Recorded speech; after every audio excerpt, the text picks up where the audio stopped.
Hello, my name is Hasan Sorrells, and this is the Leadership Lessons from the Great Books podcast, shorts. There's no co-host on these shorts episodes. These are now around 6 to 8 minute long observations, ideas, thoughts, or rants about the literature, philosophy, psychology, and even the theology of leadership. Because listening to me talk about leadership for now around 6 to 8 minutes is still better than reading and trying to understand yet another business book. Even that business book that has been sitting in your Amazon queue that you just haven't been able to bring yourself to purchase for around the last 6 months. Every day the future looks a little bit darker, but the past, even the grimy parts of it, keep on getting brighter. Sally Jupiter, Watchmen. Pace Sally Jupiter in Zack Snyder's Watchmen, but Nostalgia Sally is a killer. I've thought that for many years now and have blogged about that concept as well as having included it in my most recent book, 12 Rules for Leaders. It's worth revisiting here. The real reason nostalgia is a killer is that the act of continually looking backward at the past, usually with rose-colored glasses, acts as a balm against the friction of the fear of the unknown that the future creates in human beings psychologically. Nostalgia often acts as a place where an individual can clothe their inaction and indecision in a cloak of hubris and arrogance. Nostalgia often prevents old ideas from coming to the fore that should be new, and keeps old ideas in the fore that should be old. A lot of this is typically worked out rhetorically between people, worked out psychologically inside of people's minds, or worked out emotionally and materially through the vagaries of time. But, and this is one of the challenges of today, none of it gets worked out if people don't know and appreciate the impact of history. In our time, where the ever-present, ever-entertaining, and ever-dopamine-driven moment of right now is all that seemingly matters, talk of history, almost all talk of history, always sounds quaint and rather nostalgic. But the study of history, the appreciation of history, the acknowledgement of history is anything but quaint and nostalgic.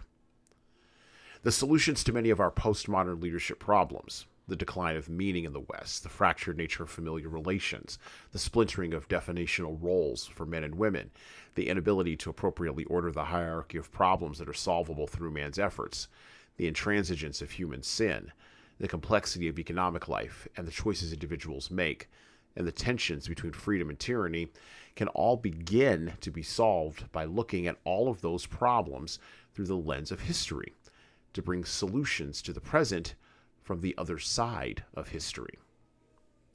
There is no quote-unquote end of history, and there is no quote-unquote last man. Not until Jesus returns, anyway, as an adult with fiery judgment and sword. So, maybe it's time for leaders and others, great and small, to start looking backwards without nostalgia in order to effectively move forward to solve our postmodern problems and the ones that will bedevil us in the future. And well, that's it for me. Thank you for listening and subscribing to the Leadership Lessons from the Great Books podcast.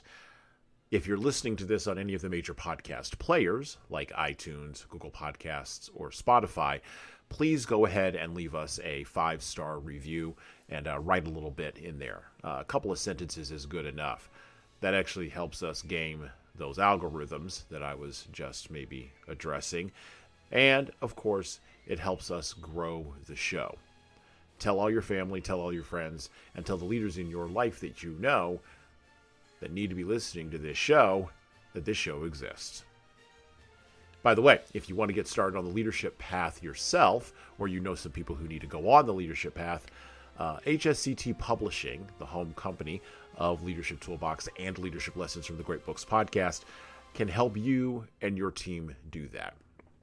So check out our training webinars, coaching services, and more at leadershiptoolbox.us.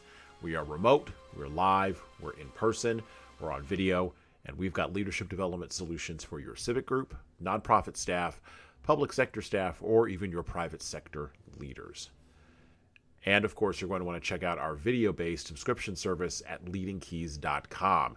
That's leadingkeys.com for leadership development on demand.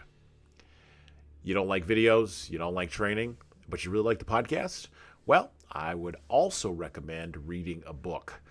Matter of fact, I'd recommend reading my most recent book, 12 Rules for Leaders, The Foundation of Intentional Leadership. You can get that in paperback, hardcover, or as an ebook on Amazon, Barnes & Noble, Kobo, Ingram Spark, and any other place that you order books online.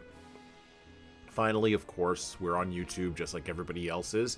We'd love to have you help us grow the YouTube channel, so like and subscribe to the video version of this podcast on the HSCT Publishing channel on YouTube. Just search for HSCT Publishing, or you can search for Leadership Toolbox and hit the subscribe button. Subscribing helps us grow the show. As it does with the audio, just is the same with the video. All right, that's it for me.